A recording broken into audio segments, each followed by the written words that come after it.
생명연사의 특성을 우리가 크게 7개 정도의 주제로 나눠볼까요?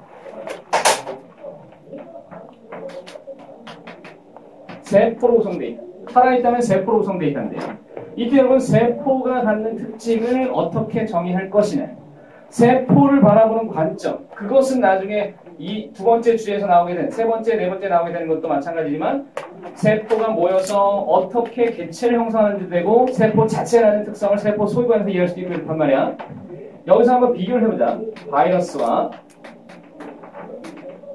백혈구, 정장, 대장균, 적혈구까지 이렇게 비교를 할 때 무엇을 비교하냐면 바로 이런 요소들. 그러니까 세포막이 있느냐 또는 얘네들이 물질 대사를 할 수가 있느냐 또는 증식을 할 수 있느냐 기타의 특성 비교할 때 바이러스는 여러 군데에서 등장을 하는데 3-4단을 보면 면역 파트에서 질병에 관련해서 이게 병원체이기 때문에 나와요. 그리고 2016 수능에서는 바이러스에 관한 것을 세균과 비교해서 그림으로 냈었죠. 이게 바이러스인지 세균인지 물어봤다고. 바이러스의 특성은 굉장히 중요한 요소가 됩니다. 바이러스는 세포막이라는 게 없어요. 근데 여기서 이 세포막이라는 놈이 바로 살아있는 세포의 가장 중요한 특성이에요. 세포막을 가지고 있으면 우리가 귀납적으로 볼 때 무조건 세포다라고 봐도 되는 거예요. 얘는 무조건 세포의 기본 특성이에요. 그리고 물질 대사를 스스로 할 수가 없다. 근데 여러분 보세요. 증식이라는 게 뭐냐면 숫자가 늘어나는 거예요. 재산이 증식됐다 그러면 재산이 늘어나는 거죠. 그럼 바이러스가 증식하는 건 누가 하는 일이냐면 바이러스 스스로 할 수가 없어. 그래서 바이러스는 소위 숙주의 도움을 받아서 걔가 늘려주는 거기 때문에 혼자서는 못한다는 거예요. 증식을 할 수가 없는 애를 가리켜 스스로 증식이 안 되는 그런 애들이 생명체로 보기는 어렵죠. 이것들이 바이러스의 특성인데 그러나 얘는 뭘 가지고 있냐면 유전자는 가지고 있어요. 유전자를 가지고 있다고 해도 되고 또는 이 유전자가 어디에 들어있는 거냐면 핵산이라고 하는 물질에 유전자는 핵산으로 구성되어 있지. 그래서 이건 다시 얘기할 건데 핵산에 들어있다 보니까 유전자는 있다고 얘기할 수 있어요. 그러니까 쉽게 얘기하면 바이러스는 유전자 쪼가리입니다. 지금 딱 내가 한 달 전쯤에 아이들한테 그 얘기를 했거든. 곧 독감이 유행할 것이다. 딱 뉴스가 나오더라고. 독감 유행. 때가 됐지. 왜냐하면 독감 백신이 막 팔리던 이후에 제약회사가 올해 수지타산 이거 적자다. 그럼 유행시켜요. 아니 그 소식을요. 유행이 됐다. 글쎄요. 그게 이제 자연적인 걸지 인적인 걸지 아무도 모릅니다만 적어도 독감은 내년 겨울에 유행할 수밖에 없어요. 백신이 나온 지 지금 몇 년이 지났지만 아직도 제약회사는 그 돈을 다 벌어들이지 못했거든요. 제작비를 소위 자신들이 투자한 그 금액만큼 회수하지 못했기 때문에 계속 백신을 더 많이 팔아야 하는 상황이라는 것이죠. 그런데 독감이든 감기든 뭐든 특히 바이러스성 질환은 간단히 말해서 그 바이러스의 유전자가 우리 몸속에 들어와서 정보를 바꿔버리면 우리 몸에 있는 세포들이 내가 왜 이러지? 내가 왜 이런 단백질을 만들지? 나 이상해진 것 같아 라고 하는 상태가 질병에 걸린 거거든요.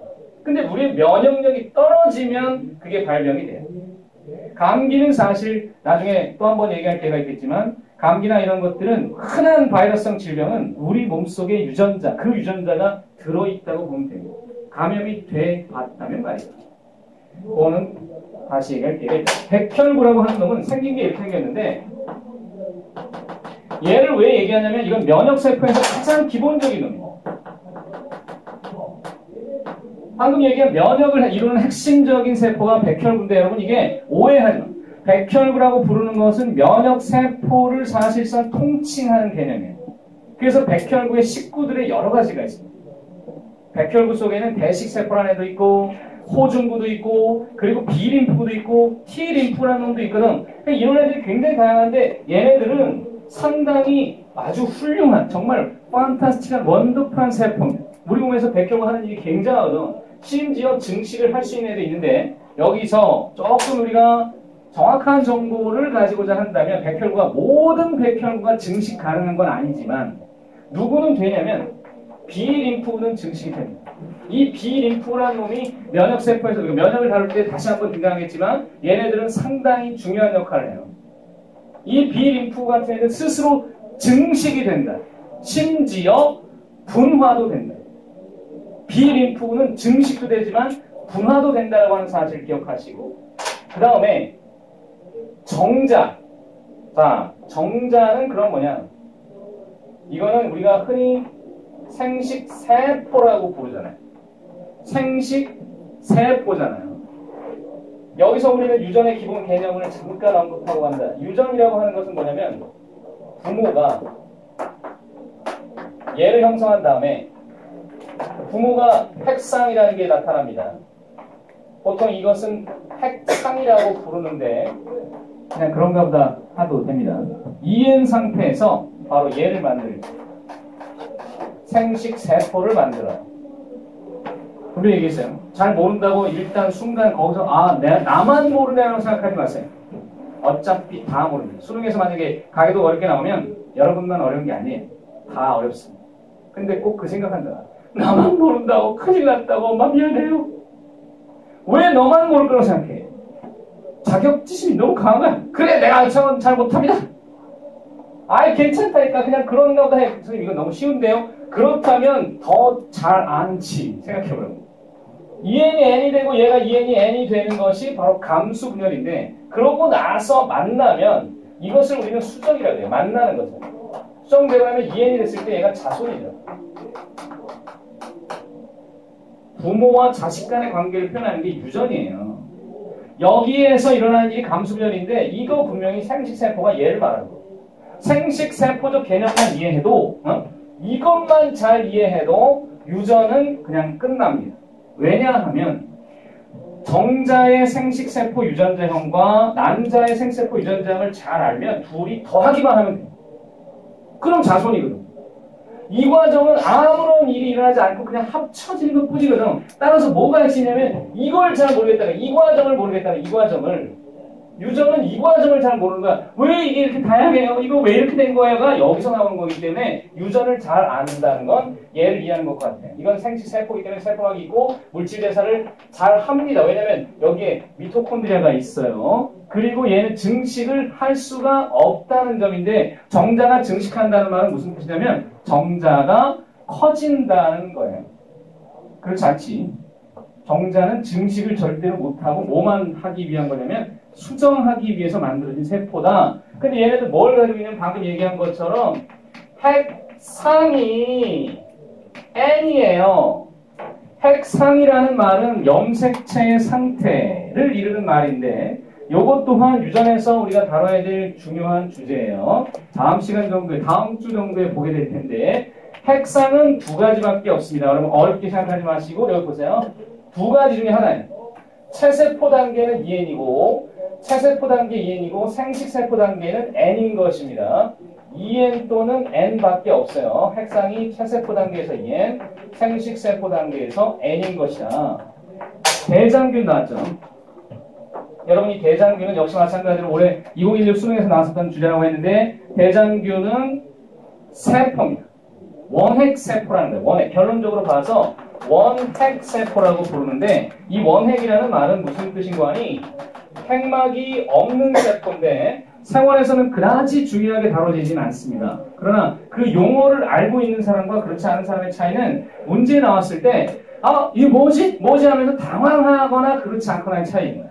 따라서 원핵은 핵막이 없는 세포다. 근데 좀 하드한 세포라고 보면 되고 이 대장균이 생긴 게 이렇게 길쭉하게 생겼거든. 세포막이 있어요. 그리고 물질 대사를 스스로 잘하고 증식도 할 수 있습니다.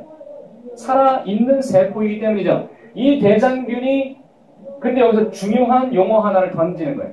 증식이라는 말은 스스로 늘어나는 거거든. 숫자가 늘어나는 건데 얘네가 만약에 이런 질문을 던지면 어떻게 되냐? question 발생이 가능하냐? 발생이 가능하냐라는 질문을 던질 때 여러분이 답을 할 수 있어야 되는 거예요. 정말 대장균에 대해서 많이 알기를 기대하지 않고 어차피 이 정도 용어는 나오죠. 발생이 여러분 뭐죠?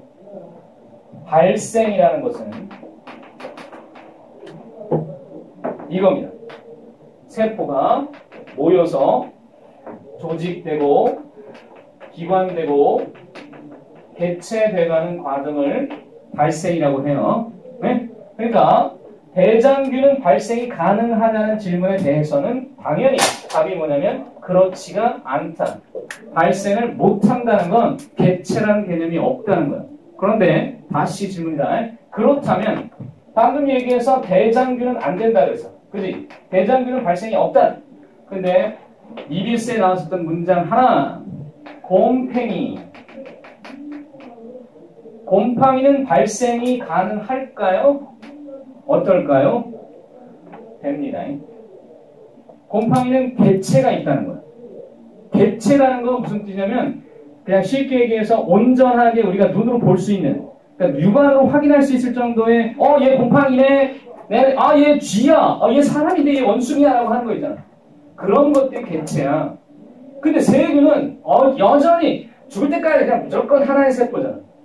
하나의 세포로 멈춰있는 발생이 안 되는 거고 개체라는 것이 나타나면 발생을 한 것이다. 얘는 된다.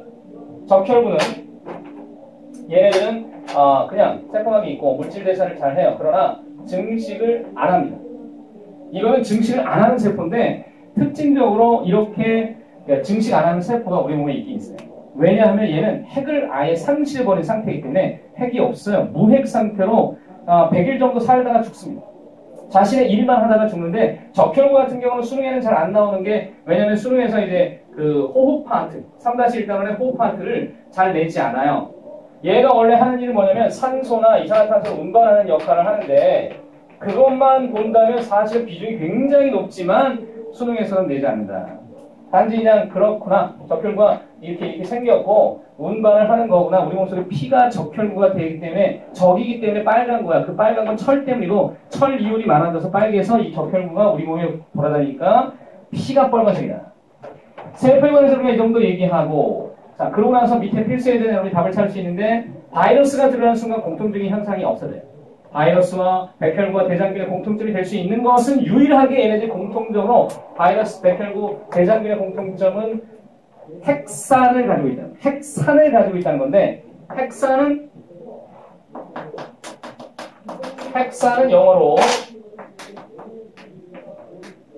nucleic acid 그래서 앞글자를 따면 NA 이 NA의 종류가 두 가지가 있어서 DNA와 RNA가 있는 거죠. DNA, RNA가 핵산입니다. 핵산. 그 핵산을 가지고 있다는 건 유전 물질이 있다는 얘기예요. 근데 쟤네들 다 있어요. 바이러스든 백혈구든 뭐 정자도 물론 있지만 대장균까지도 다 있고 얘는 그런데 없어요. 적혈구는 핵이 사라진 상태에 있기 때문에 걔는 없을 수도 있어요. 자, 그러면 이제 우리는 두 번째 특징으로 간다.